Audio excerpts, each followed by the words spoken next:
ஒரு பெரிய படம் பண்ணுறாங்க, அதுக்கப்புறம் ஒரு சின்ன படம் பண்ணுறாங்க. இன்றைக்கி ஹஸ்பண்ட் மாரிமுத்து மாதிரி ஒரு இயக்குனருக்கு வாய்ப்பு கிடைச்சிருக்கு ஏஜிஎஸ்ல அப்படின்னா அது காரணம் லவ் டுடே மாதிரி ஒரு படத்தை அவங்க கொடுத்தனால தான் இப்போ அடுத்தடுத்த படங்கள்.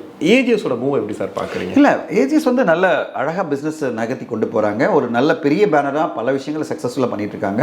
ஆனால் அதுக்கு நீங்கள் வந்து இந்த படத்தை வந்து டிராகன் சின்ன படம்லாம் சொல்லக்கூடாது.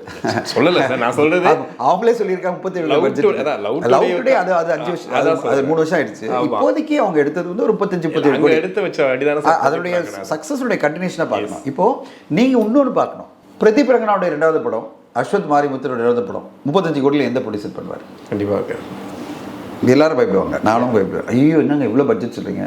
அவர் ஃபர்ஸ்ட் படம் ஒரு படம் 5 கோடினா அடுத்த படம் 10 கோடி ஓகே, 15 கோடி ஓகே.